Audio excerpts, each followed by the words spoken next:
Well, just what are they playing at? Let's begin.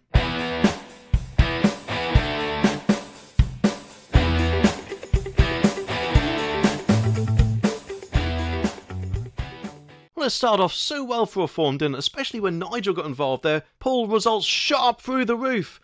And slowly but surely they are going down a bit. Now that of course that is because of the mainstream media and all the crap that is coming out with, and hopefully I'm guessing the majority of voters will just see it as that mindless crap and will ignore it and still vote Reform, because in my opinion they are more Conservative Party than what the Conservative Party are themselves. I mean, the Conservative Party seem to be, if anything, another version of the Labour Party, which unfortunately, as things seem to be going, will be getting in this Thursday. I mean, Labour, not the Conservative Party. I mean, they can get in if they wanted to.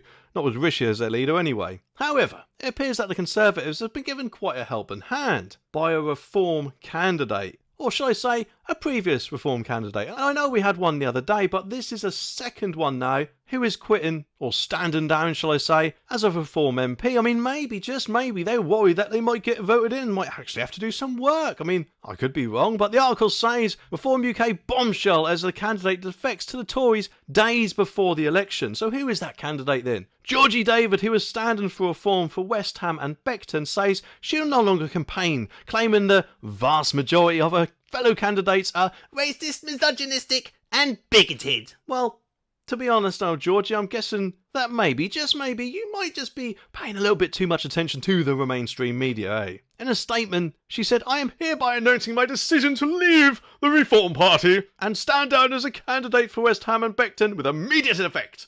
As if she, I guess, is letting whatever power she thinks she has go to her head, eh? "I am in no doubt that the party and its senior leadership are not racist. However, as the vast majority of the candidates are indeed racist, misogynistic and bigoted, I do not wish to be directly associated with people who hold such views and are so vastly opposing to my own and what I stand for." The thing is there, she let slip, didn't she? Because she said the senior leadership are not racist, and therefore, surely doesn't that translate to the whole party, rather than just one or two candidates, or however many she's saying that she's met up with? And I'm guessing probably she might have been watching a little bit too much Channel 4 and didn't actually listen to what Nigel Farage has said about that. Although, admittedly, I could be wrong, and presumably, of course, whilst she says that the senior leadership are not racist, I'm guessing she also probably means that they're not misogynistic and bigoted as well. "I've also been significantly frustrated and dismayed by the failure of the Reform Party's leadership to tackle this issue in any meaningful way, and their attempts to instead try to brush it under the carpet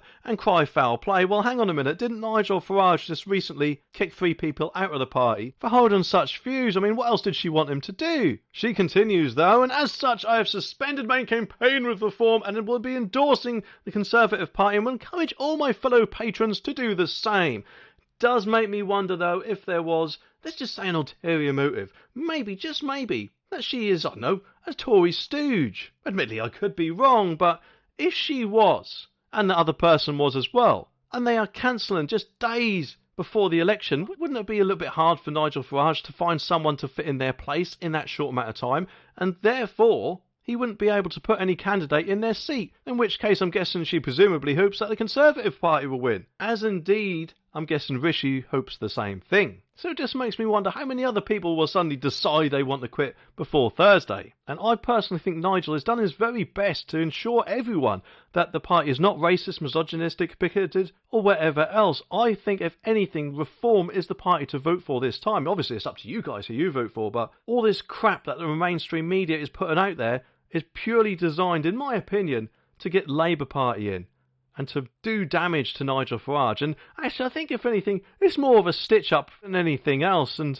that just has to go to show, doesn't it, that they must be worried about Nigel Farage and his party, because why do it otherwise, eh? And you'd think, wouldn't you, that if you were MP of a party or wanted to become an MP of the party, and your party that you're representing was being accused of all these horrible things, that you'd want to stand up for your party and say, well, actually, no, hang on. That is not the case for the vast majority, and 1 or 2 people that it was, Nigel has booted out.